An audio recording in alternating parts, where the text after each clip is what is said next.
let's go into first the COP29 outcome. We all know that the Baku COP was labeled as the finance COP. And the reason for that was this was a COP where a new global climate finance target called the New Collective Quantified Goal was supposed to be set up. And there were basically three important issues that negotiators were grappling with. These were issues related to quantity first, contributors, and quality. I'll go into all three. Let's start with quantity. So to give you a little bit of background, in 2009, developed countries had pledged to provide $100 billion a year in climate finance to developing nations by 2020. This was a target that they reached only in 2022. And this target was due to expire in 2025, so there was a need for a new target. Hence, the discussions at COP were pretty critical. Now, in terms of how much is the financing need, there was an independent high-level expert group on climate finance that was set up by COP26 and COP27 presidencies. So they came up with their estimates, which are more or less, in my view, in line with other estimates that I've seen from IEA and others. So what this independent high-level expert group came up with was emerging economies, excluding China, need about $1 trillion a year in climate investment through 2030, and this number rises to 1.3 trillion when we go per year when we go up to 2035. And this is the amount from external sources. The total amount they think is 2.4 trillion. Up to 2030, 1.4 trillion they think should come from domestic sources. So the discussion was mainly about this 1 trillion going up to 1.3 trillion. Now, of course, when you hear the number 300 billion, which was what was agreed upon, as the headline, it seems disappointing compared to the needs, and many developing nations basically expressed it as such. From where I sit, I actually see it as glass half full, in the sense, obviously, it's not the ideal outcome, but I do think it has a few positive aspects that we should not forget. First, let me go over these. So first, up until the last minute, it was not even clear that a deal could materialize, but it did. Right? So to me, that is important. As we saw in the Global Plastics Treaty, that did not happen yet. So these things should not be taken very lightly. So that did happen. Second, again, the previous number was about 100 billion. So this number is 3 times that number. And it's higher than the 250 billion that was being floated up until the second last day, up until the penultimate day. So in general, it was higher than what should have been expected going into it.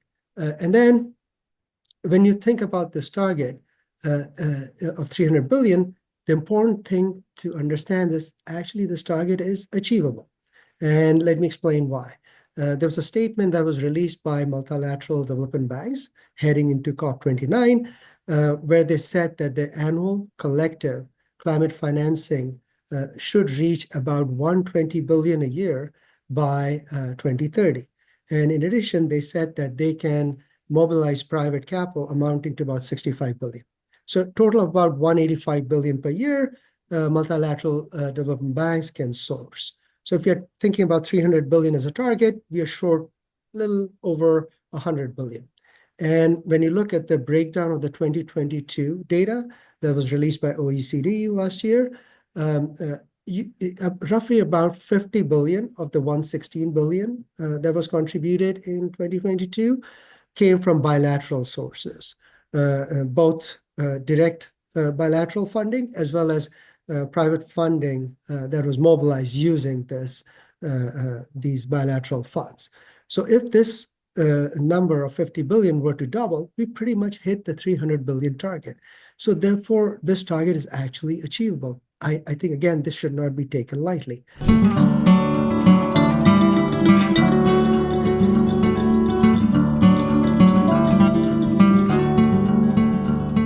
To me, the Achilles heel of the agreement, or basically not just this agreement, but of climate finance in general, is the private funding. part of it. So the independent high-level experts group have come up with the estimate, as I mentioned earlier, of $1 trillion per year that's needed for climate finance from external sources. They estimate that roughly half comes from public sources. That's why, that's kind of for the 300 billion, they think roughly 500 billion should come from public sources, but we have 300 billion. The other 500 billion should come from private sources. And this is the weak point. If you look at the 2022 data, the total funding that came from private sources was only 30 billion. So as opposed to that gap of about 200 billion on the public side, this is a massive gap. Private funding needs to go up more than 15 times. This is the place where a lot of effort needs to be put into place. And that's why, and I mentioned this earlier, that this agreement talked about enabling all actors to help enable the marshaling of the remaining 1 trillion by announcing a Baku to Balam roadmap to 1.3 trillion. So they've announced this roadmap. But work needs to be done between now and then to figure out exactly what these sources should be. So this is not so trivial, because even tracking progress on the public side is complicated. Each country has its own methodology where how they track, monitor, and report climate finance, how they classify any finance as climate finance. All those things are issues that kind of make it a little bit hard to track climate finance exactly. So both on the public side, there's an issue about transparency that needs to be focused on going into the next COP, as well as what are the sources for private funding, because that's the place that needs the most work. Then there's the issue of quality. And quality itself is I think you can think of it as in three parts. First is access to climate finance. Second is the concession that you get as or not as part of this of climate finance. And then the third is how much of it is attributed or allocated specifically for adaptation, climate adaptation, right? All these things, three things are important. Now, for least developed countries or LDCs and SIDS or small island developing states, in particular, access to international climate finance is difficult. So they want to see that becoming easier. These are small countries and poor countries with not well-developed capital markets.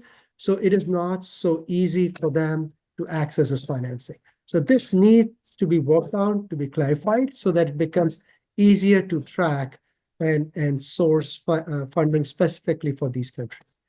In addition, the poor countries or the more vulnerable countries, it is important to see how much of this funding comes via what is called high quality sources or what is high quality funding. And they classify this as funding that comes in the form of grants or funding that has deep concession, including on the interest rate and the amount of time they have to pay back these loans. So for them, the amount of proportion of the climate finance that comes through these sources is almost as important as the total quantity of funding that they desire.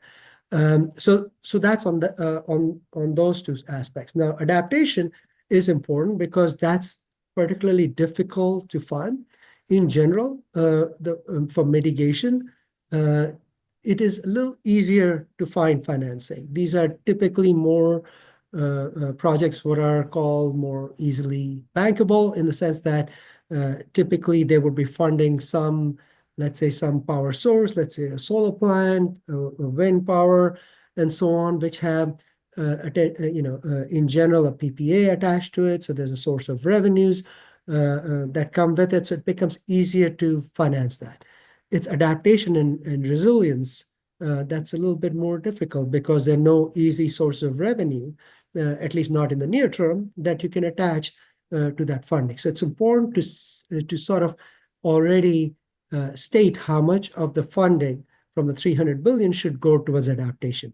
So the 100 billion figure that used to be there, the pledge that developed countries had made in the past, Initially, about 20 billion was supposed to be for adaptation. That number was doubled to 40 billion.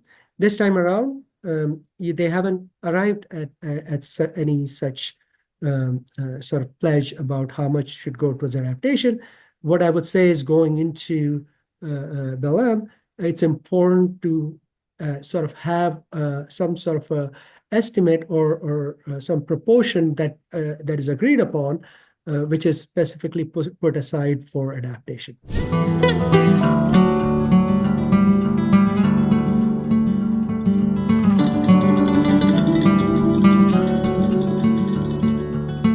The third aspect of the discussions, which was probably as contentious as the quantity was, which is about contributors.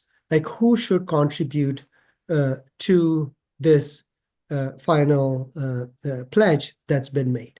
Now, the Article 9 of Paris Agreement states that developed countries are obliged to provide climate finance to developing countries, and it says that other countries are encouraged to do so voluntarily. Now, currently there are 23 countries that fall under the developed country umbrella who are basically obliged to contribute to climate finance. But these and basically advanced economies have been arguing that many countries, such as China, countries in Gulf states, and then other countries, smaller countries like Singapore, Korea, Israel, have become wealthy since the Paris Agreement, and definitely since the 1992 UNFCCC treaty was signed. They've become much wealthier. Their emission profile has changed. They obviously are emitting a lot more carbon than they did in the past, so they should contribute as well. And it's a valid point. Now, the counterpoint that some of these developing countries make is you have to factor in the size of the population as well. So when you look at these figures like GNI, which is a gross national income on a per capita basis, or emissions on per capita basis, then it's lower. So obviously there was two sides to the story. My view is that you should factor in both in the equation, both the total wealth of a country and total emissions, as well as the per capita contributions as well. So based on that, there should be some contributions that should come from some of these countries as well.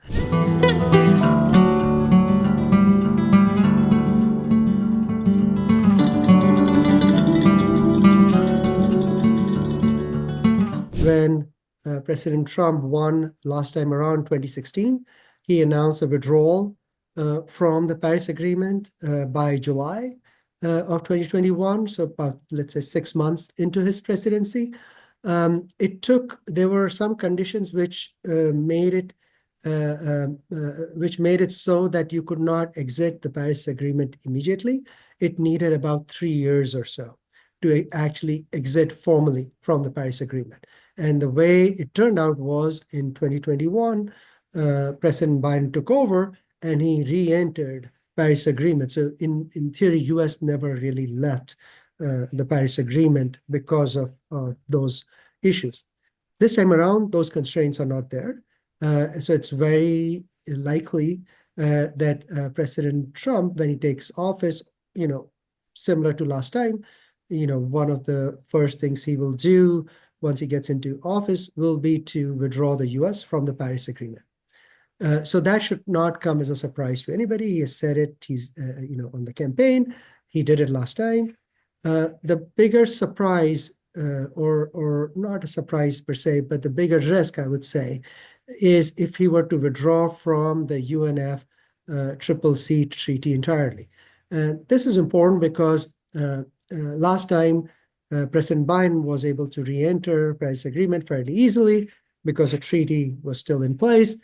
And it's not clear now whether exiting from the treaty means it has to be approved by the US Senate one more time, as it was done in 1992. Because if that is the case, then it'll need 2/3 of the Senate to approve it. So basically a supermajority. And that's going to be very difficult. So it may make it very difficult for the US to re-enter if he were to take that step. Now let's think about or go over what President Biden did. He, when he started in 2021, he announced the first U.S. International Climate Finance Plan. This was important because until that time, U.S. did not have anything similar. And as part of this, he officially the U.S. could officially contribute towards climate finance, and the number went from something just over 1 billion in 2021 to almost 11 billion in 2024. So it was a big increase. Along with that, he pushed the DFC to contribute more towards climate. The World Bank was pushed to do more, and it did. So the Green Climate Fund contributions were made. So all these efforts were made under President Biden. President Trump is obviously not going to do that, and he may claw back some of these efforts. So that is a risk that we have. Ultimately, I don't think these risks are significant in terms of actual climate investments, because those are a function of how the market works. To the extent that these technologies become more cost-effective, investments will happen, even from the U.S. Besides, last time around, when President Trump came to office, U.S. states, many of the U.S. states and localities or municipalities continue to push for clean energy and a green agenda. So I see something similar happening. So the risks are there. Risks are obviously there, but I don't think it should significantly change the trajectory of investments in clean technologies.